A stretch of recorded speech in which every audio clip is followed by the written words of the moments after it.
Hey y'all, welcome to Maverick Gun Works.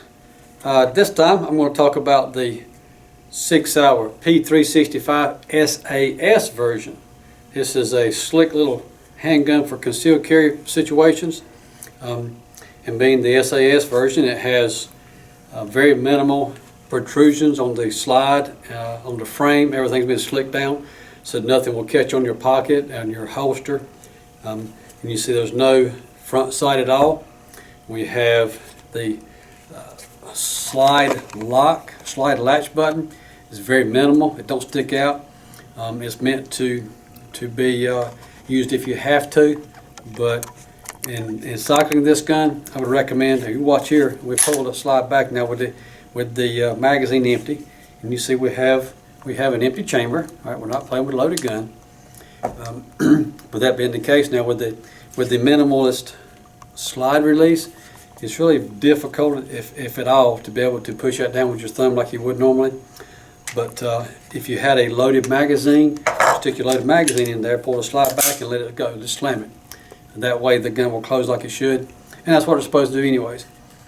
And by the way, if you've dealt with any slides on semi-automatic handguns, I highly recommend that's the way you close them to start with. You're not going to hurt the gun, y'all. It's meant to slam.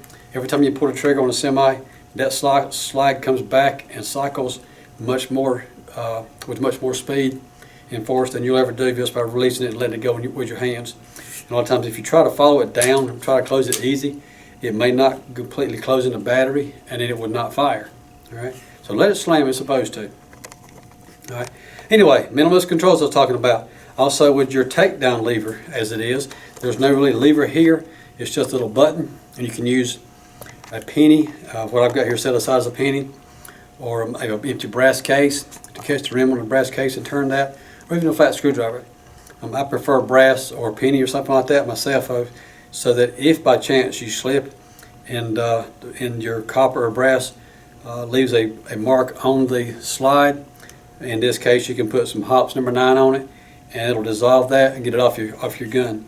And it's a tough finish, I know, but if you use a screwdriver and happen to slip, then you may end up with a scratched up slide. So anyway, let's do that. All I've got it together right now, I'm going to do a trigger pull test on it, and we'll see what that feels like. Oh, by the way, you come here with a 10 round magazine, so you've got 1 plus 10. Another magazine here with also 10 round magazine, but this one has a flat base on the bottom of it, so it's a little bit less to hold on to. You don't have your bottom finger, at least for my size hand, you've got a 2-finger grip on it.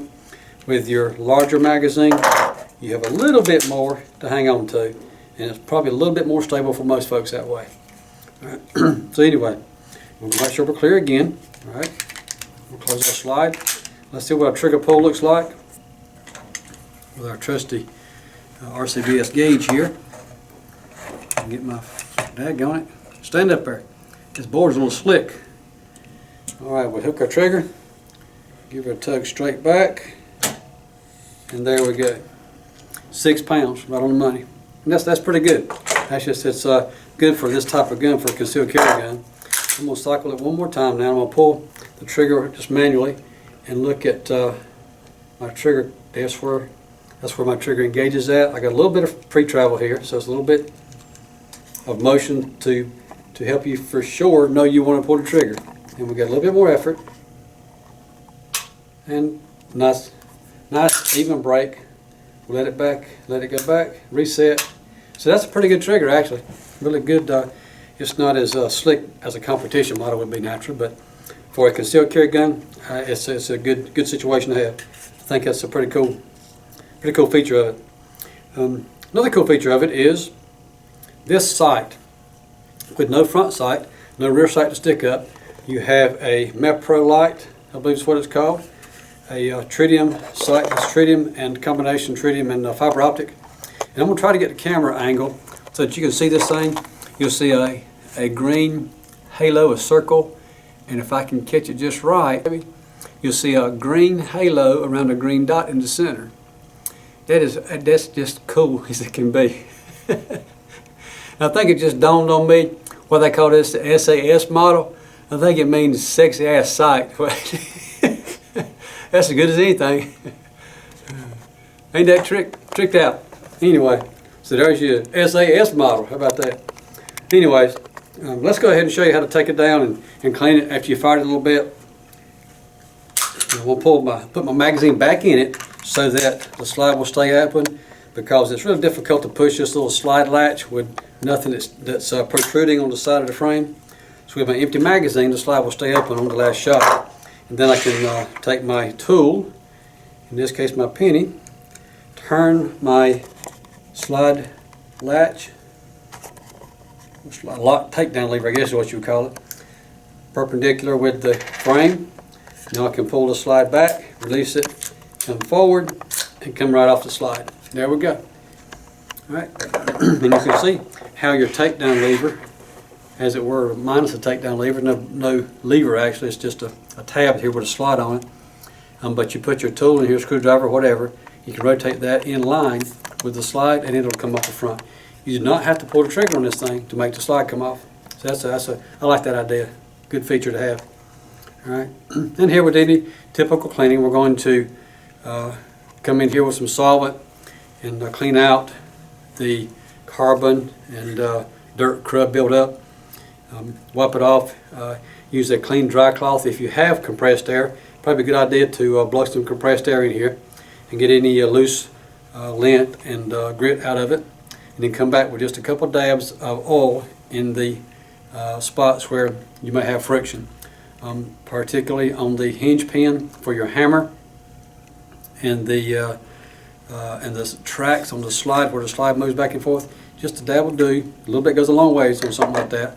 If you have it too wet, you're just going to end up with dirt sticking to it. And as far as your slide goes, we're going to grip it as we would typically. I like to grip it in the palm of my hand here, put my thumb in behind this captured spring, push it forward, thumb pressure forward, get just a tension off of it enough that it disengages from your barrel lug. And you have a captured spring, so it will not jump out of your hand.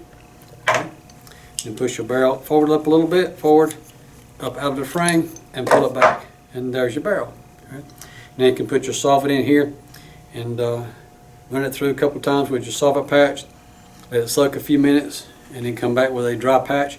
If you shot it a lot, between cleanings you may have to use a bristle brush to clean out some of the copper or lead fouling possibly. And then come back with a clean dry patch, get all that crud out of it, and follow it up with a light oil. Okay. Same thing on your slide. I'm going to run a little bit of solvent along my tracks here, along the face of the bolt, and on the slide inside here where your slide runs against the frame of the gun. All right. Blow it out with some compressed air if you have it, and then follow up with a clean dry cloth, a couple drops of oil, spread it around. Don't leave it piled up. Okay. Now we're going to put it back together. Lay our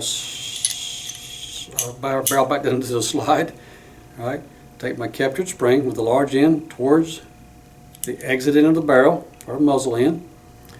Grab the frame, little thumb pressure, compress the spring just enough you can push it down, capture it into the little cutout on the barrel. Now we can put it back on our frame, and make sure when you put it back on the frame, you pay attention to your takedown button here, that this slot is in line with the frame. All right. Line our grooves up, our tracks, push it backwards. I'm going to pull it all the way back, and in this case what we'll do is, as I hold it back, I'm going to push with my thumb, I'm going to push up on my slide lock lever just enough, and when you push that lever up, then it will disengage your takedown button and it'll lock it back in place. So now, see, my takedown button now is it turned crossways, so my slide will not come off. Alright, now we can pull our slide back, let it go, and she's ready to go back to work. That's all there is to it. So anyway, alright, how about that? So there you go, guys. There is your Sig P365 SAS version. Right. Cool little gun. I believe that will be a great addition to anybody's concealed carry arsenal. Right. Anyway, thanks for watching here at Maverick Gun Works, and let me know if we can help you with something.